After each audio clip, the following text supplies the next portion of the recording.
Halo, assalamualaikum warahmatullahi wabarakatuh. Salam petani Nusantara. Semoga kita selalu diberikan kesehatan, diberikan kesuksesan dalam bertani.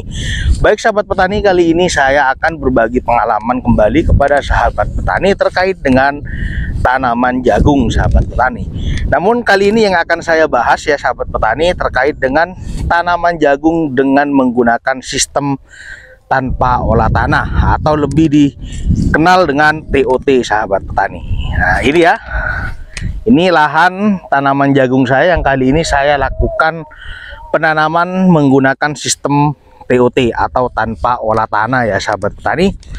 Nah, jadi karena ini bekas tanaman padi, saya memutuskan untuk saya lakukan penanaman dengan sistem tanpa olah tanah sahabat petani. Jadi proses awal ya sahabat petani, pertama kita lakukan pemotongan bekas-bekas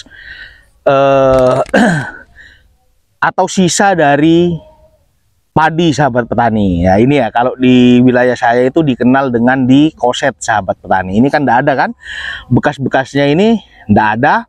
Setelah dipotong kemudian dijemur dan langsung dibakar sahabat petani. Jadi ini tinggal bekas-bekas bakar sisa batang padi yang sudah saya lakukan koset sebelumnya sahabat petani. Jadi itu ya prosesnya yang pertama sahabat petani. Kemudian yang kedua sahabat petani, kita lihat dulu lahan kita sebelum dilakukan penanaman jagung. Kita lihat kalau semisal lahan yang akan kita lakukan penanaman itu kering sahabat petani, maka 1 hari sebelum dilakukan penanaman kita harus melakukan pengairan terlebih dahulu ya sahabat petani, kalau tanahnya kering. Tapi kalau tanah sahabat petani basah nggak apa-apa, langsung ditanami. Tapi kalau saya lebih baik diairi dulu ya sahabat petani, diairi dulu sebelum 1 hari sebelum dilakukan penanaman, agar supaya apa? Supaya ketika tanaman jagung kita itu tumbuh, maka tumbuhnya itu bagus dan normal sahabat petani ya. Saran saya, silahkan lakukan pengairan terlebih dahulu sahabat petani. Karena sekarang ini musim kemarau, maka lebih baik dilakukan pengairan terlebih dahulu sahabat petani. Nah, untuk lebar dan jarak tanamnya berapa yang saya gunakan? Nah, sedangkan untuk lebar tanamnya ya sahabat petani, ini jagung saya ini sudah tumbuh, ini sekarang ini sudah berumur kurang lebih nggak nyampe 1 minggu ya sahabat petani ya. Ini sudah mulai kelihatan ya tumbuh seperti ini ya.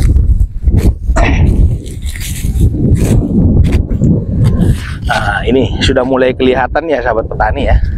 Jadi untuk lebar tanam ya sahabat petani ya, biar jelas saya contohkan ya sahabat petani ya. Nah ini jadi lebar tanam itu dari tanaman jagung sini ke sini ini ya sahabat petani. Jadi itu lebar tanamnya dari jagung satunya ke jagung satunya, saya ini menggunakan 70 sahabat petani, 70 cm ya. Untuk lebar tanam dari tanaman jagung ke tanaman jagung ini saya menggunakan 70 cm ya. Sedangkan untuk jarak tanamnya ya sahabat petani, nah, jarak tanam itu ini sahabat petani, dari baris jagung ya, dari jagung sini ke jagung sini, itu namanya jarak tanam. Saya menggunakan antara 20 sampai 25 cm sahabat petani. Jadi seperti itu ya. Nah, kalau untuk perlubangnya sahabat petani, saya ini ada yang 2 ya sahabat petani, perlubangnya ini ada yang 2, ini 2 ya, dan juga ada yang 1 sahabat petani. Tapi ini bisa dibilang 85% ini saya menggunakan 2 biji bibit jagung per lubangnya sahabat petani ya. 85% saya menggunakan 2 biji bibit jagung sahabat petani ya. Jadi sistem tanamnya saya menggunakan sistem tanam tanpa olah tanah dengan proses pecok sahabat petani ya. Jadi seperti ini sahabat petani.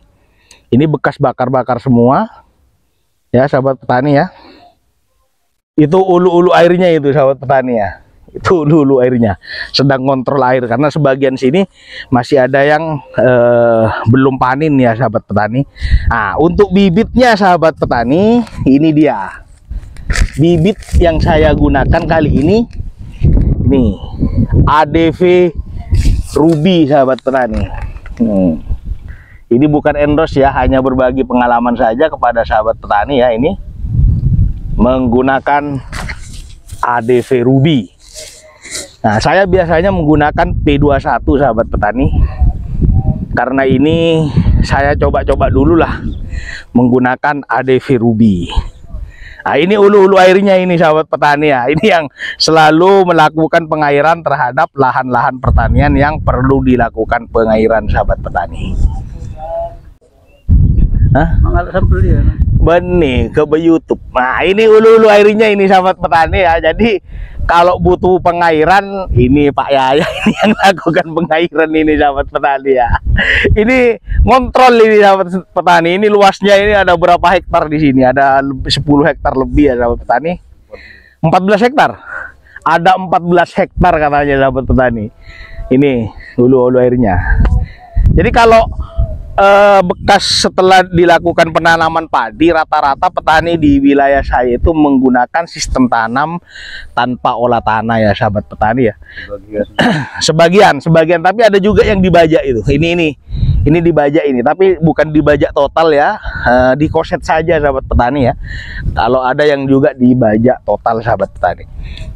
Cuma kalau untuk sistem olah tanah itu ya, sahabat petani, pengairannya itu lebih cepat, lebih gampang ketimbang menggunakan sistem bajak, sahabat petani. Jadi itu ya informasi kali ini dari saya terkait dengan proses penanaman tanaman jagung tanpa olah tanah atau dikenal dengan TOT, sahabat petani. Semoga video saya bermanfaat ya. Jika sahabat petani untuk selalu mendapatkan notifikasi terbaru dari saya, silahkan di subscribe, like, komen, dan juga tekan tombol loncengnya. Yang paling penting share kepada sahabat petani pemula yang lainnya. Ini semangat ini, sahabat petani. Ini apa, bagus tidaknya jagung itu ada di ini tugasnya, sahabat petani, di bagian pengairan, sahabat petani. Terkait dengan berapa hari pengairan jagung, itu tidak bisa ditentukan karena setiap wilayah itu tanahnya itu berbeda-beda, sahabat petani. Jadi setiap petani harus paham dan mengerti kapan tanaman jagung itu perlu diairi dan kapan tanaman jagung itu tidak perlu diairi. Itu sahabat petani yang bisa apa ya, menyimpulkan. Nah, rata-rata kalau di sini ini karena tanahnya ini agak basah, ini bisa 3 minggu lah, 3 minggu sekali pengairannya kalau di wilayah saya. Bahkan ada yang 2 minggu sekali ada. Nah, makanya sahabat petani yang harus tahu kapan tanaman jagung itu perlu diairi dan tidaknya. Oke, sahabat petani, jika ada penjelasan saya yang kurang dipahami atau kurang jelas, silahkan sahabat petani boleh langsung komentar di kolom komentar pada video ini. Sekian dari saya. Wassalamualaikum warahmatullahi wabarakatuh. Salam petani Nusantara. Doakan semoga Pak Ulu Air ini sehat selalu. Mantap. Sekian dari saya. Sampai jumpa di video berikutnya. Mantap.